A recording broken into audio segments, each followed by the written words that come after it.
Al Derecho y al Revés, un programa de radio que aborda diferentes temas con una perspectiva amplia y siempre fomentando el debate respetuoso de posturas diversas.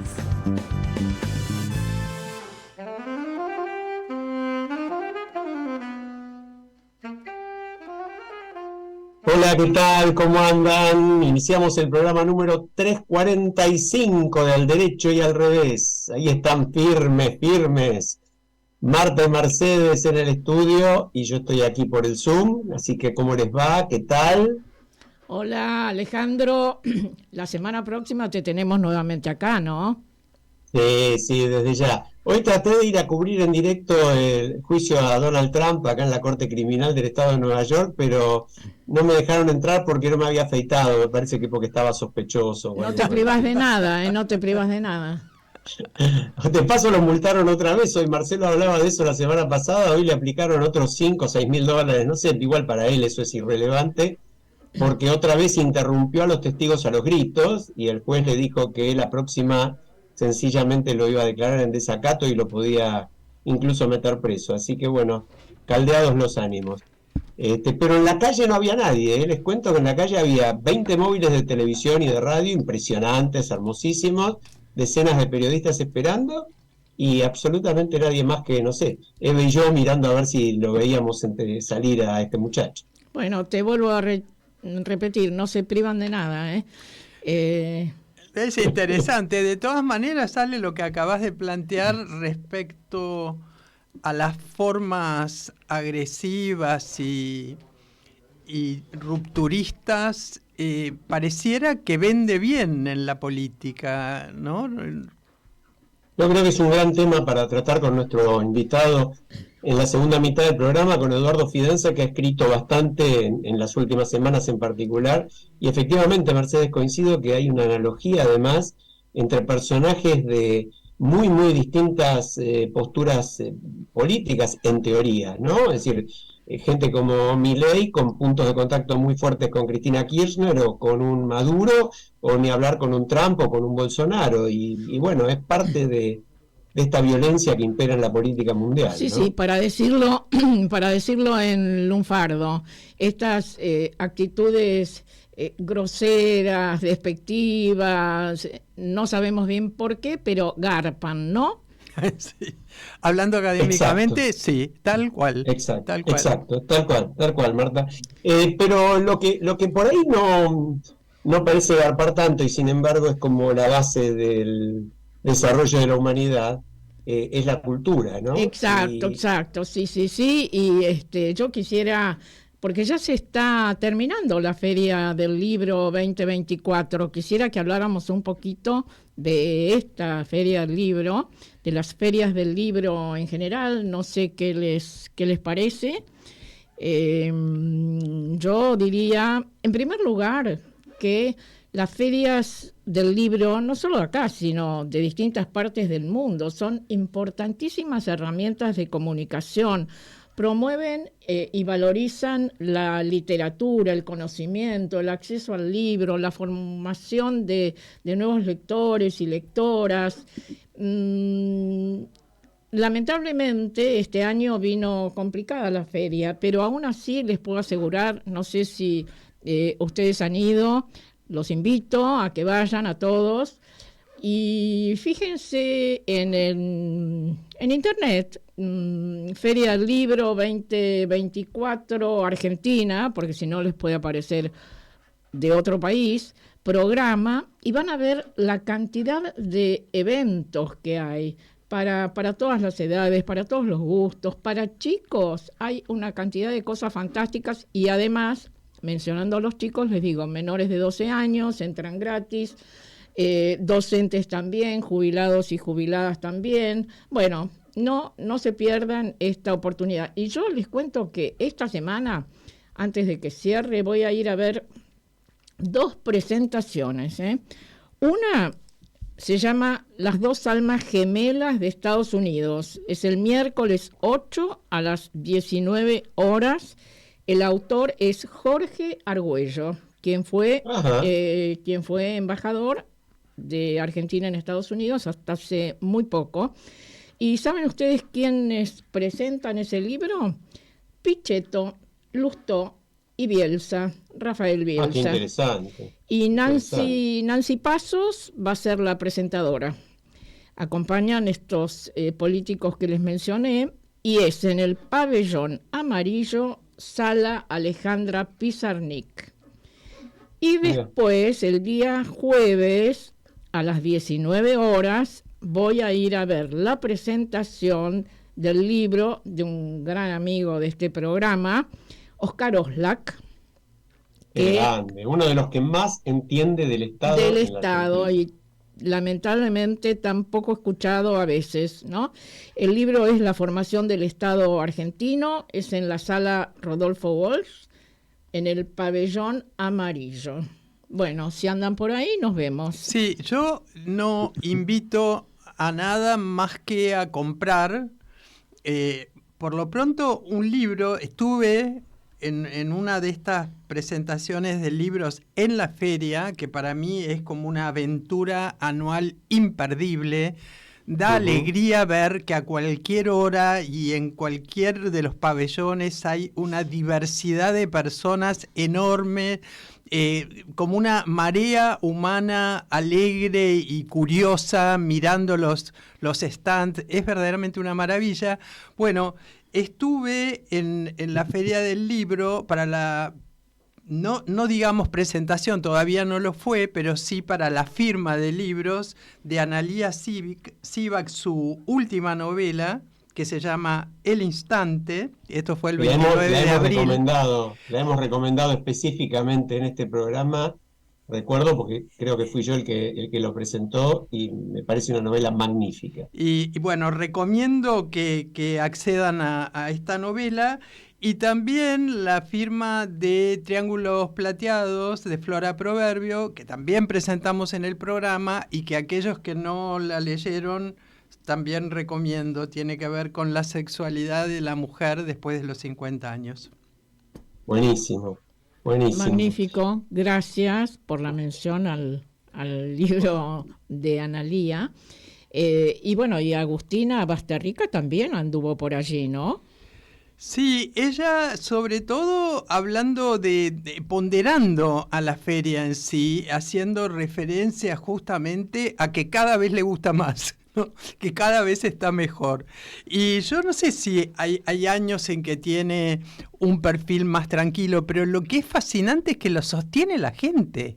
Porque sigue yendo, y como vos decías, de colegio, pero también gente de, ¿cómo puedo decir?, de la periferia de la cultura, que es el momento en que van a ponerse en contacto y a comprar algún libro. A mí me parece verdaderamente, desde el punto de vista sociológico, un fenómeno argentino digno de aplaudir. Tal cual. La verdad que yo creo que sí, creo que es mucho más importante todavía en estos tiempos respaldar, en estas épocas en que con mucha imprudencia, me parece, se ha involucrado a la cultura como si fuera un problema en lugar de como lo que ha sido toda la vida una base para el desarrollo de la sociedad, ¿no? Si yo creo que los extremos terminan siempre cayendo en el disparate. Creo que por suerte los disparates en general no duran mucho, pero conocemos momentos de la historia donde los disparates han durado bastante y el daño ha sido inmenso, ¿no? Todos tenemos la imagen, o mejor dicho, deberían tenerla todos nuestros jóvenes, la imagen de lo que fue, por ejemplo, aquella famosa quema de libros horrorosa, encabezada en la época del nazismo por Hitler, y no es una excepción aislada. Entonces, me parece que con la cultura no se debería jorobar tanto. Una cosa es, como decimos siempre, investigar cualquier irregularidad en cualquier organismo o en cualquier situación, y otra cosa muy distinta es tomársela con instituciones, con entidades y con actividades que son esenciales, ¿no? Hay un dato que quería comentarles porque hoy hablábamos con Mercedes en la previa del programa, circularon noticias que daban por hecho un cese del fuego en Medio Oriente. Y nosotros tenemos informaciones así de último momento, no hay nada de eso, inclusive ha habido medios que lo anunciaron en titulares.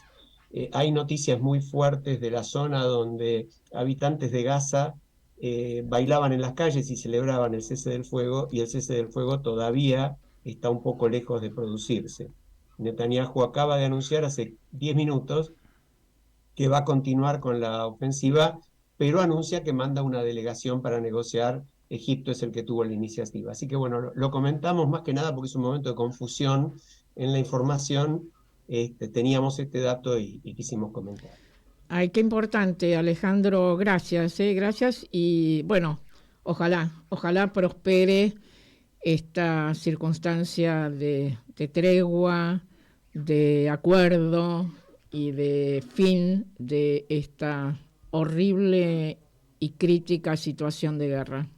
Tal cual, tal cual. Bueno, si les parece, cambiamos un poco el tema. Habíamos prometido, primero no mencionamos que como siempre está Leo Justi en la operación, está Fede Politi produciendo, que se volvió un poco loco hoy para que el Zoom estuviera en condiciones. Pobrecito, debe andar ahí resoplando un poquito. Pero bueno, estamos con bárbaro como siempre. Sí, porque no hay conexión internet en toda la zona y bueno, hicieron magia para que estemos conectados en este momento. Muy bien, muy bien. Y no mencionaste el número del programa, Alejandro. Sí, lo mencionaste. Mencionó, sí, mira. Dije, también es un número mágico, ¿no? Porque después del 3 viene el 4, después del 4 viene el 5. 3, 4, 5. Nos vamos para arriba, Sí, no digo que hay que jugarlo a la quiniela, pero porque ya es tarde, habría que haberlo jugado antes. No, íbamos a hablar de algo menos divertido y menos atrapante para algunos y para otros no, pero muy importante para la sociedad, como es la propuesta de cubrir las vacantes en la Corte Suprema, en particular la vacante que ya existe, que es justamente la propuesta del doctor Ariel Lijo para la Corte Suprema.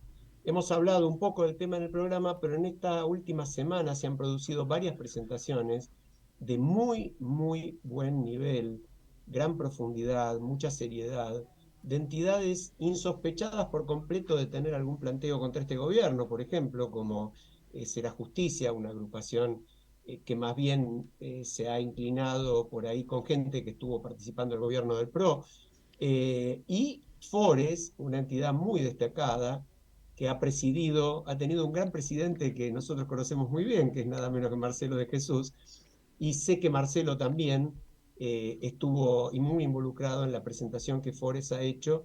Ambas, entre tantas otras, yo diría que casi todas las entidades profesionales o organizaciones vinculadas a la justicia se han presentado objetando en términos muy, muy fuertes la candidatura del Lijo.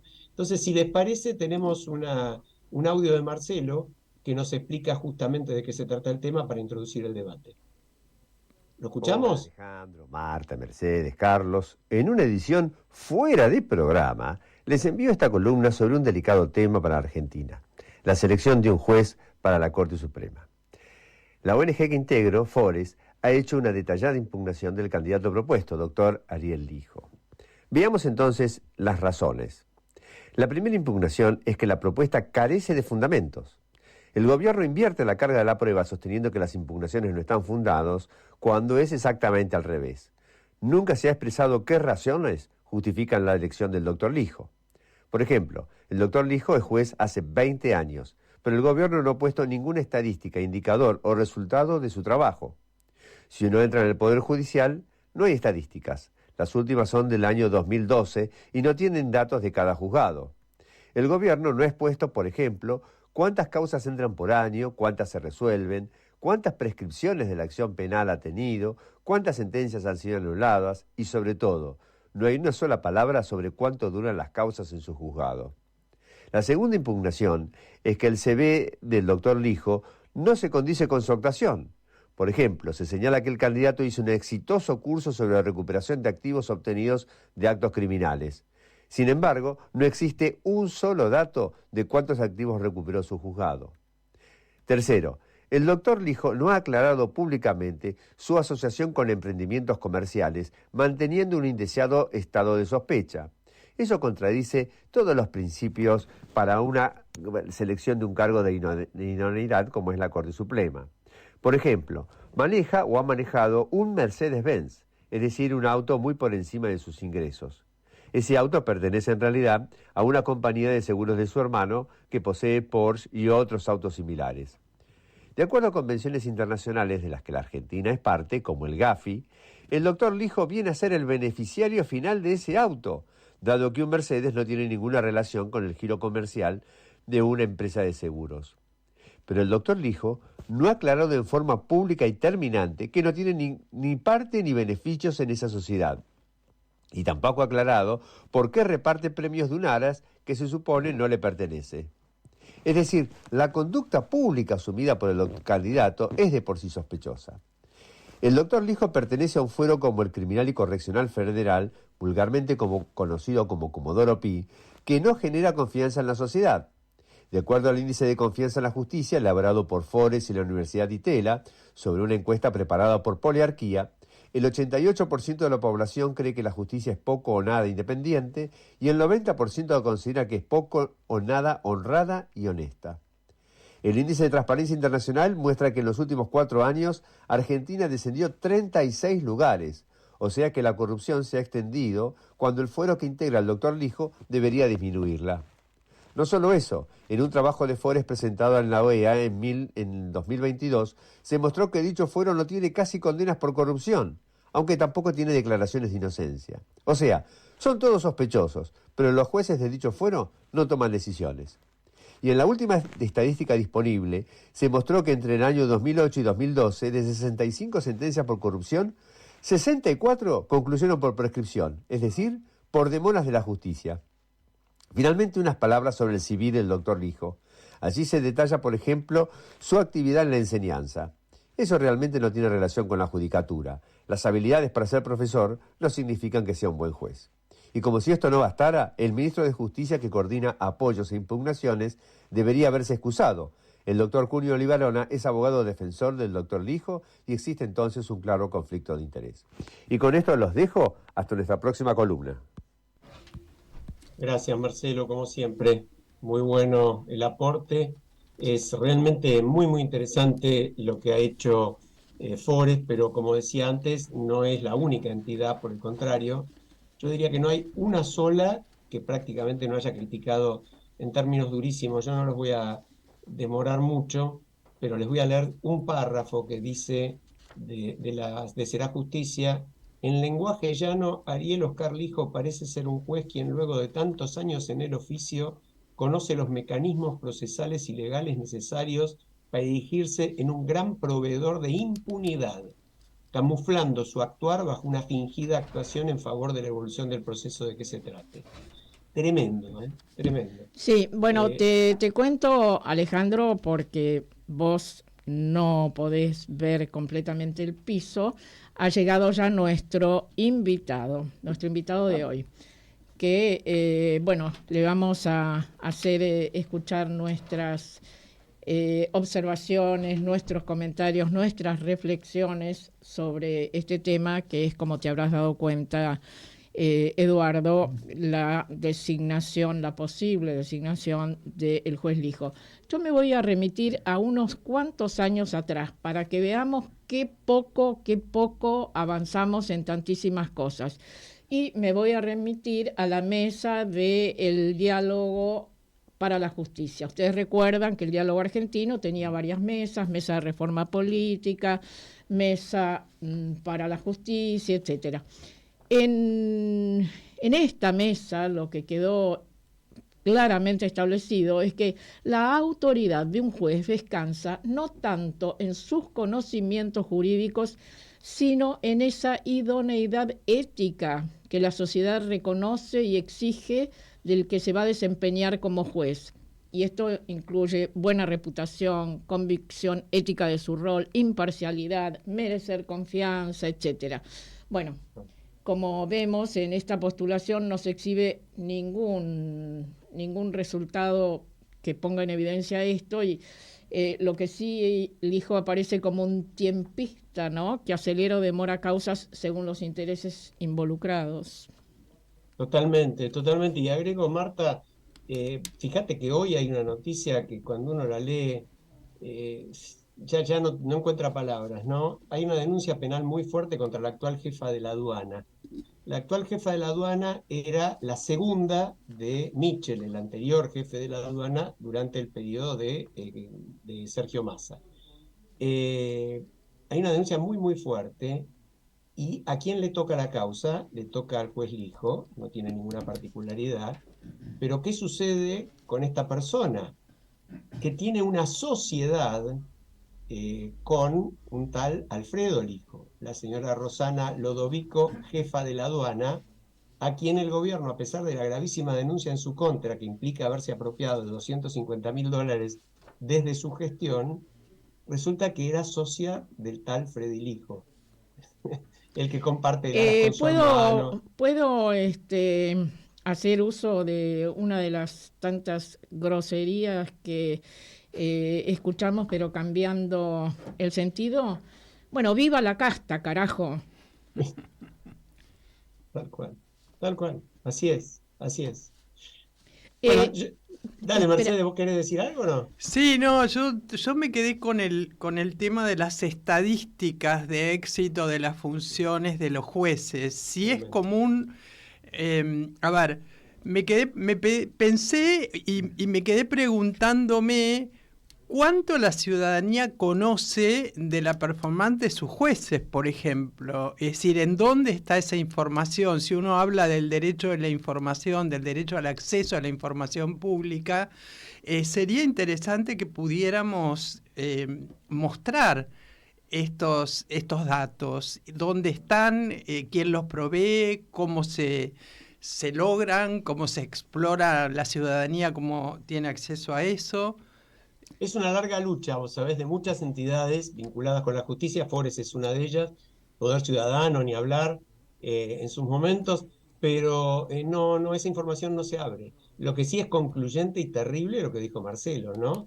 El porcentaje de causas terminadas por prescripción, es decir, por no trabajar los jueces para que las causas se resuelvan, es monstruoso, que si mal no recuerdo dijo 64 de 65 o algo por el estilo, y estamos hablando en general de 15 años promedio las causas de corrupción.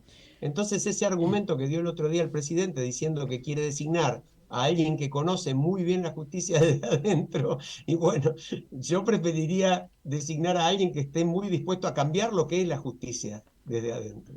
Bueno, yo quisiera, porque ya nos estamos acercando al corte final, sí, de este capítulo, bloque, digamos, sí, de este bloque, que hablemos de lo que significa una corte sin juezas, ¿no? Sin juezas. En más de 160 años, la Corte Suprema ha sido integrada con jueces varones en su mayoría. Ha habido 109 jueces varones y 3 mujeres. 3 mujeres, que podríamos recordarlas con respeto: Margarita Argúas, Carmen Argibay y Elena Hayton, ¿no?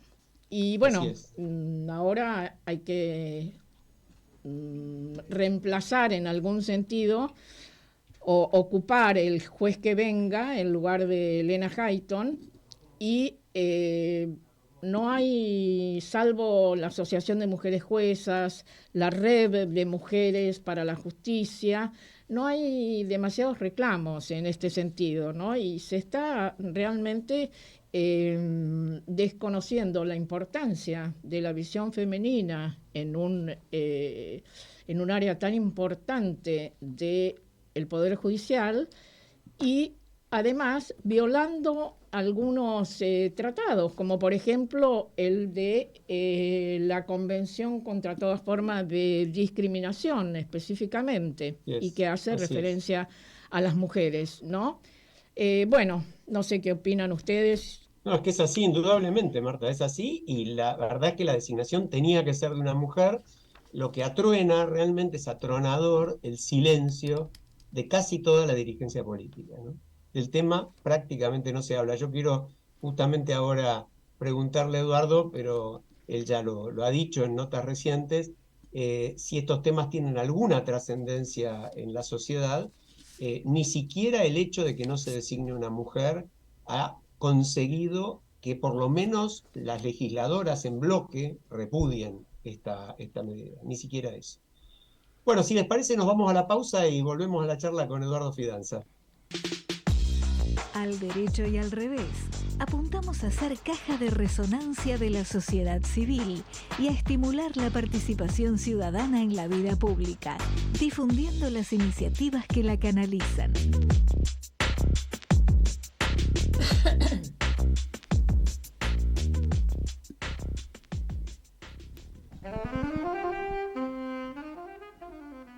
Bueno, estamos de vuelta.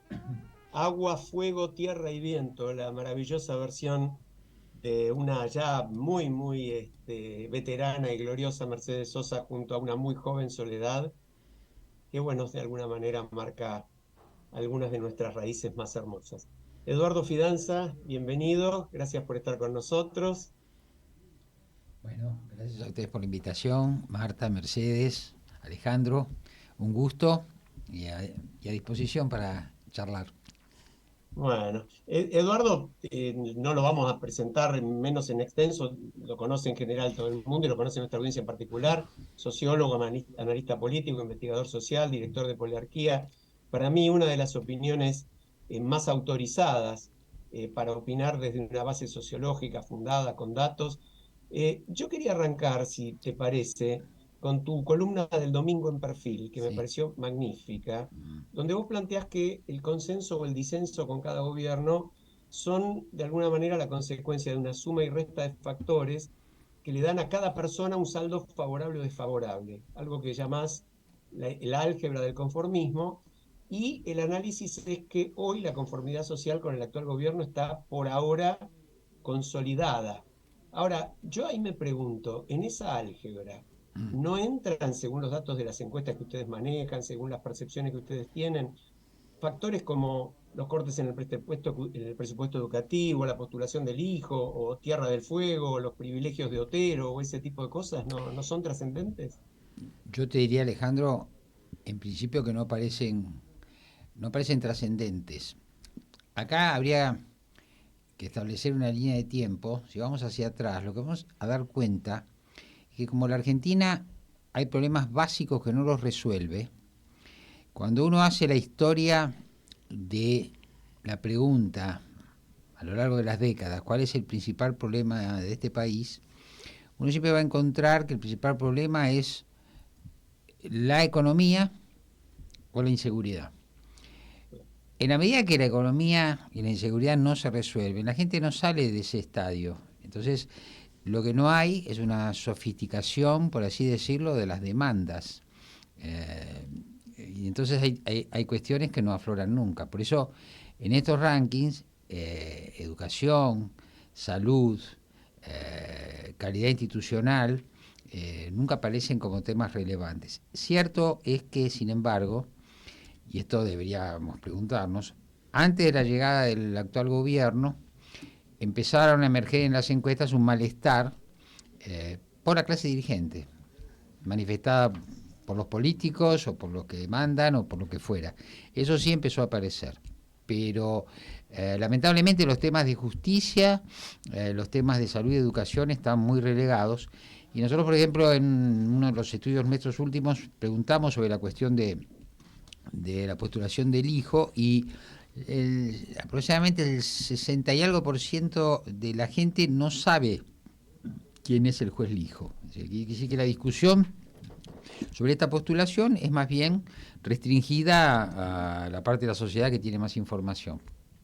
Vos hablás de una dilatada indiferencia. ¿También eso lo planteás por los distintos grupos con distintos niveles socioeconómicos, o es que hay estos temas de la justicia están por fuera del radar de la mayoría? A ver, ahí hay que ver también cosas que no podemos plantear acá, pues es una cosa que a mí ahora me están convocando para pensarlo. Hay una tendencia internacional a la opacidad respecto a las cuestiones públicas, respecto de los temas institucionales, respecto de los temas de calidad de gobierno. Eso hay cada vez menos interés. Bueno, en la Argentina esto también está ocurriendo, y sin embargo yo diría, se manifestó, como planteé recién, la cuestión de un cansancio, un malestar con la clase dirigente. Ahora veamos cómo ese malestar con la clase dirigente se está canalizando en este momento. Entonces, tal vez haya habido, seguramente ha habido, una falla en estos años, en nuestro proceso político, por el cual este malestar no se pudo revertir con las fuerzas políticas que podríamos llamar convencionales, o las fuerzas políticas que coinciden con nuestro ideal de democracia.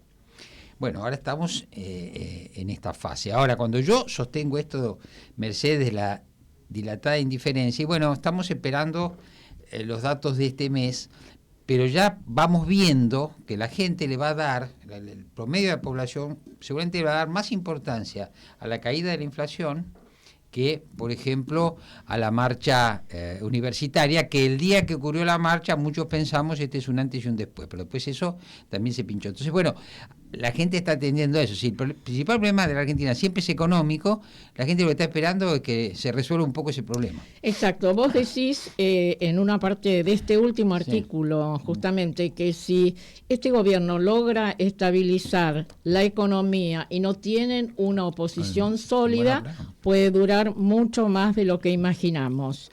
Y entonces esto nos remite a la necesidad justamente de una nueva fuerza política, una oposición sólida, que vos decís que debería tener creatividad y coraje. Se presenta como complicado, pero ¿cuál es tu apreciación sobre esto? ¿Existe la posibilidad de la aparición de nuevos liderazgos, atento a que los que hemos vivido, estamos viviendo, están caducando en este cambio de era? Sí. ¿Y cuáles serían las características que deberían tener estos nuevos líderes? Yo lo que digo ahí es que además de coraje y lucidez, tiene que tener una comprensión fina de esta época, de lo que es esta época. Yo creo que estamos ante un cambio de época colosal. Y cuando uno dice cambio de época, o yo digo colosal, uno tendría que comparar con los cambios de época de otros momentos. Porque este cambio de época está, ¿cómo diría?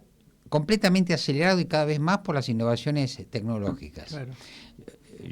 Yo me puse a pensar, no quiero hacer muy larga, me puse a pensar, cuando yo empecé a trabajar, era finales de la década del 60, principios de la década del 70. Entonces fui yo a una oficina y se me ocurrió, porque siempre con mi imaginación, decir, bueno, muy bien, a ver los instrumentos con que se trabaja en esta oficina en 1970.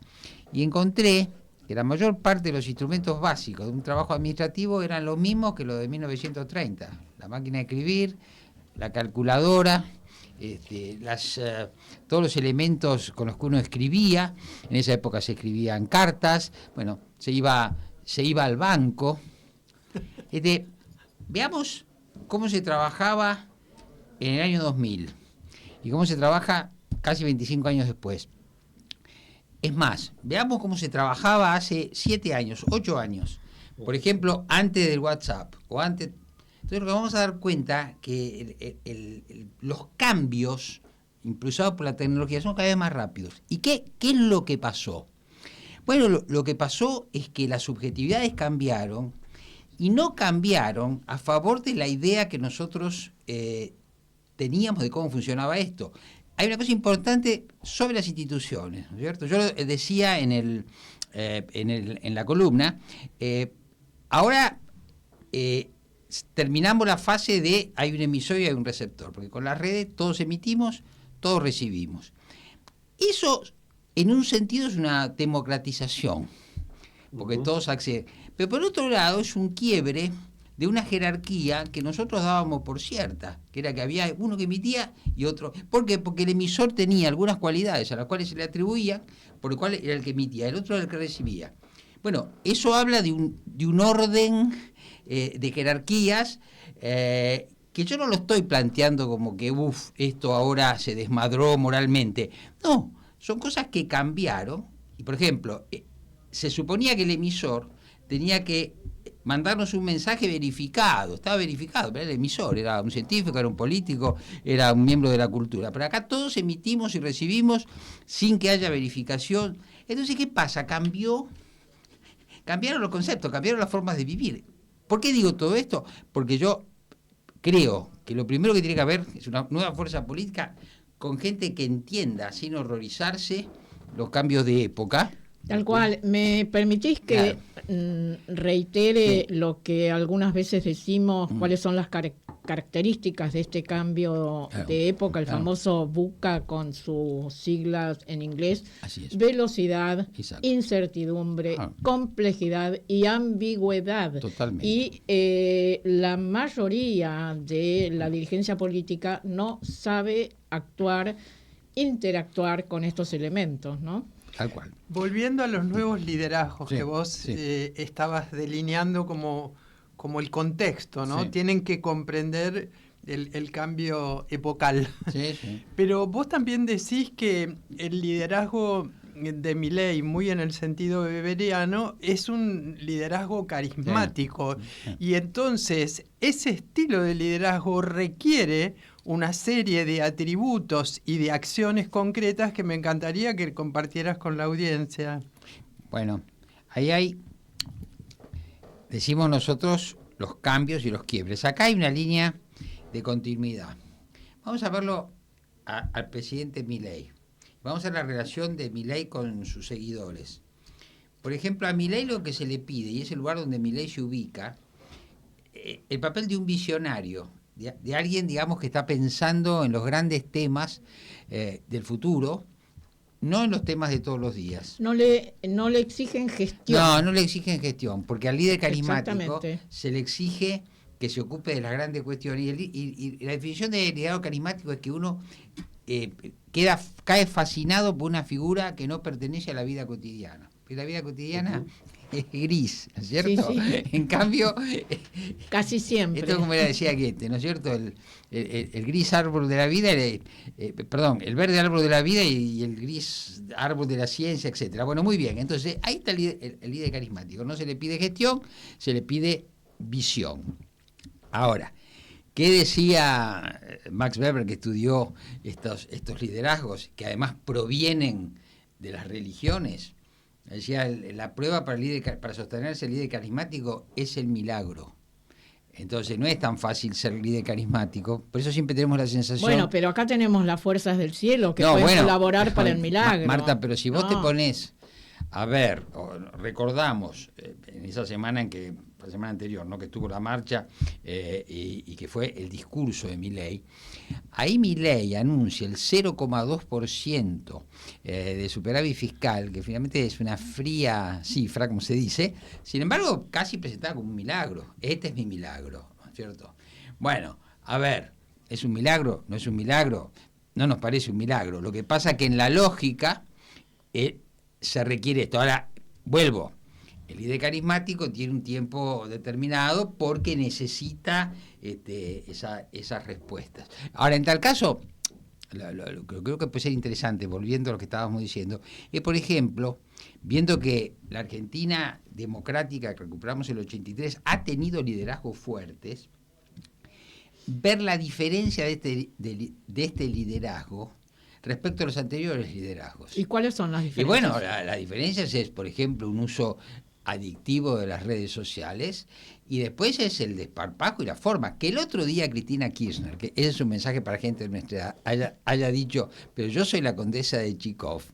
Nadie entendió de qué se trataba. Claro, está diciendo, no, nadie que no tuviera cierta edad, había que explicarle a los miembros jóvenes de la familia, a los alumnos, ¿quién es la condesa de Chikov? Bueno, pero lo que Cristina Kirchner está diciendo, que acá hay una nueva forma que nos obliga a hablar en estos términos, ¿no es cierto? Como yo lo pongo un poco, por cierto, en mi columna como una ironía, es decir, o sea, tengo el culo limpio, es decir, eso es lo que el presidente nos presenta. Entonces es muy difícil para gente que nos hemos formado de otra manera que el presidente hable en esos términos. Es chocante. Ahora, Y yo les quiero decir una cosa, y no es solamente chocante para nosotros. Yo estoy en contacto con jóvenes, a los cuales también les choca, porque para mí eso además tiene que ver con cierta forma, cierto estilo, bueno, que se perdió, y que este presidente cultiva y festeja que se haya perdido el estilo. Bueno, muy bien. Eduardo, Sí. yo adhiero totalmente a lo que dijiste, me parece muy interesante y efectivamente creo, usando los términos del propio presidente, que buena parte de la dirigencia que fracasó muy gravemente y que tiene una enorme responsabilidad en que esto haya ocurrido, entre comillas, no la ve, ni la ve No, ni la vio. Pero me pregunto en paralelo, 9,7% de caída del PBI sí, en un año. no, total. Una cifra impresionante. De marzo del 2023 a marzo del 2024, 9,7%. Por supuesto no es toda de Milei ni muchísimo menos, pero gran parte de la recesión brutal que está provocando este ajuste Sí. sí va a generar en los próximos meses enorme cantidad de pérdida de puestos de trabajo, etcétera. En un contexto de una inflación que viene bajando, pero que viene bajando a un dígito, con suerte va a ser 9 y pico en abril. Entonces, ¿vos cómo lo ves? Es Sí. decir, ¿cómo ves la ecuación esa que tan bien planteas, esa álgebra, entre, por un lado, el enorme desprestigio de los que se fueron y que no están para volver porque nadie los quiere? Y por el otro lado, el drama económico que se puede llegar a consolidar en una situación muy complicada Sí. para la clase media y media Bueno, baja, ¿no? dos cosas que enlazan una columna anterior. Mirando la casuística internacional, sobre todo yo estuve investigando elecciones europeas, sobre todo en el año 2021, porque tropecé con busqué un par de papers que hacen estudios comparativos sobre esas elecciones. La conclusión es que se ha votado más y se vota más a los partidos de extrema derecha por razones que no son estrictamente económicas. Y eso yo lo testeé con los datos nuestros. Y la gente que fue a votar a Milei, la mayoría de ellos pensaba que el principal problema de la Argentina no era económico, era la clase dirigente. Los que fueron a votar a Massa, no, el principal problema es económico. Así que ahí tenemos una base de gente que apoya a Milei y que lo apoya en primer lugar porque él está en contra de las élites que, ¿no es cierto?, hicieron fracasar el país. Ahí tenemos un primer colchón no económico. Ahora después vienen las cuestiones económicas. ¿Cuál es la que está en primer lugar? La inflación. Lo que la gente más demanda es obvio, es que bajen los precios. Ahora la pregunta es esta, que es mi hipótesis.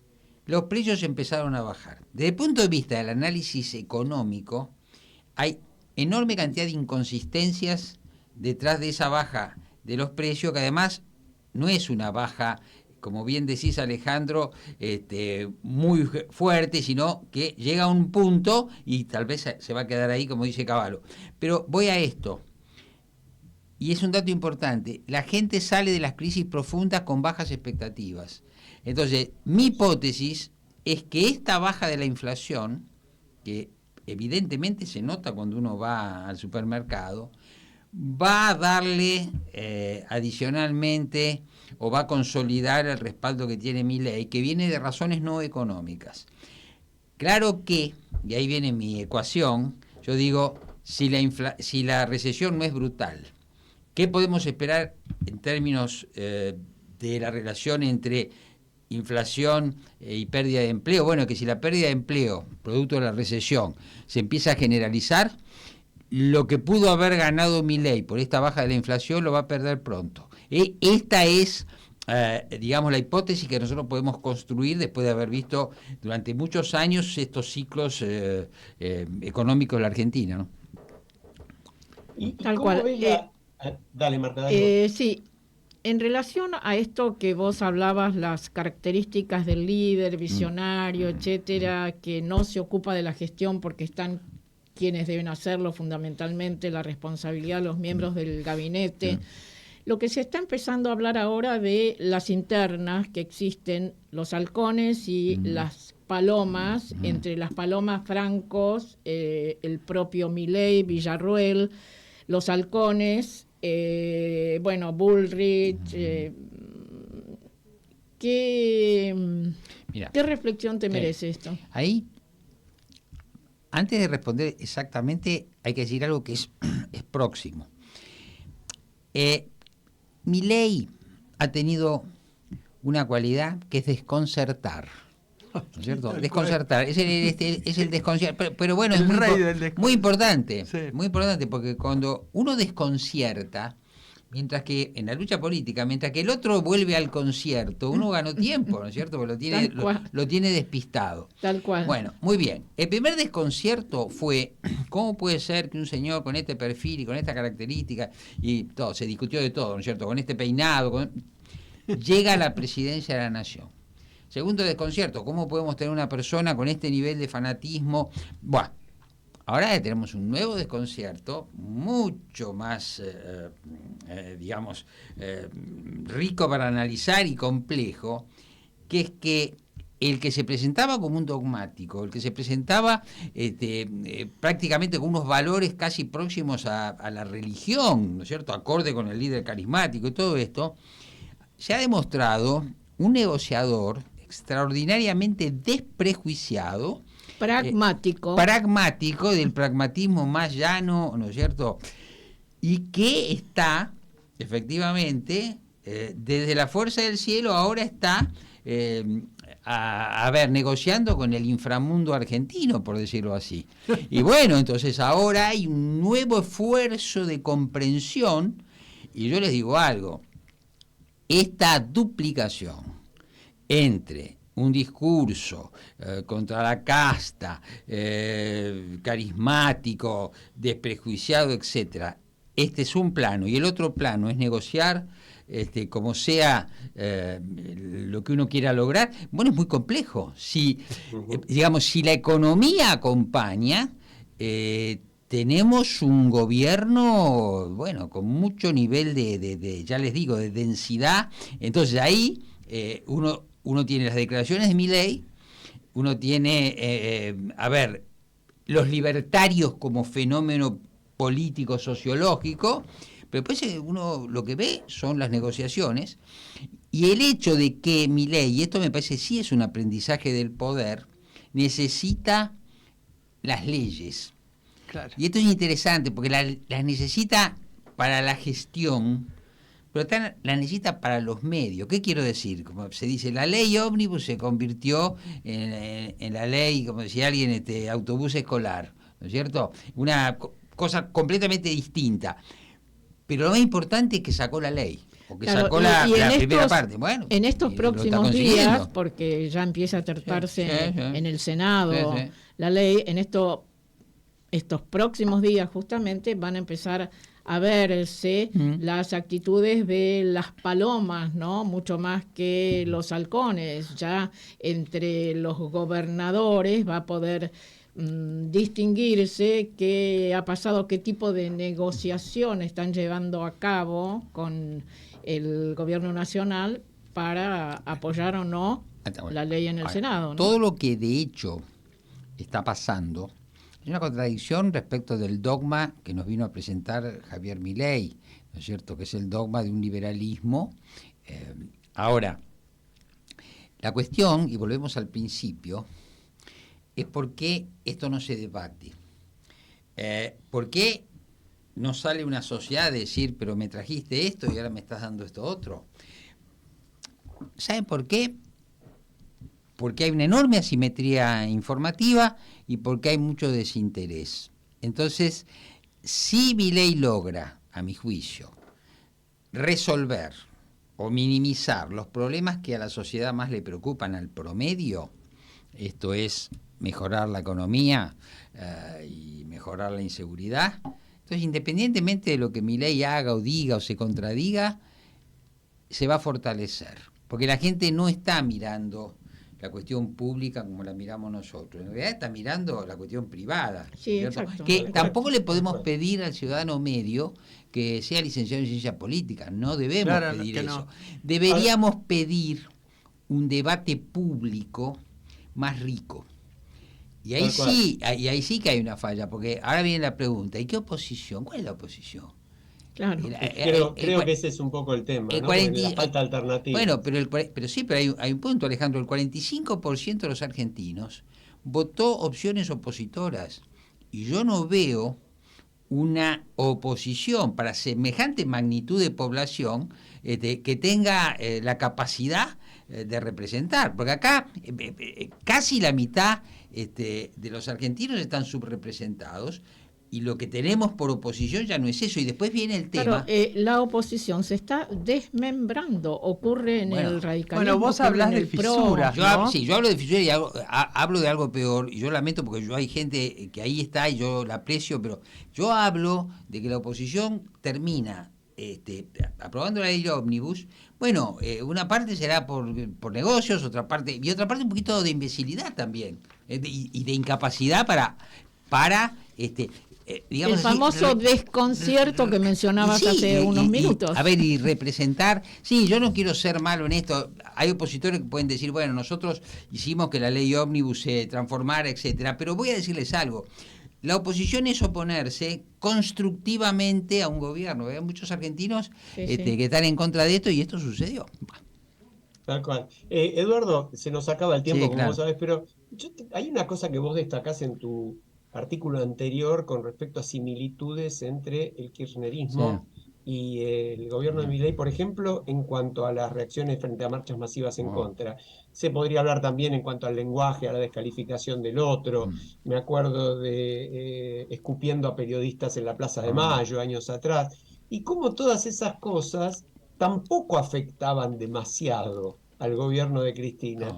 Y hay como una ironía que es la que te quería pedir una reflexión, porque en gran medida el 56% que votó a Milei en segunda vuelta, por lo menos la mitad de ese 56% votó en contra del gobierno anterior. Y sin embargo no le molesta que las metodologías sean tan parecidas.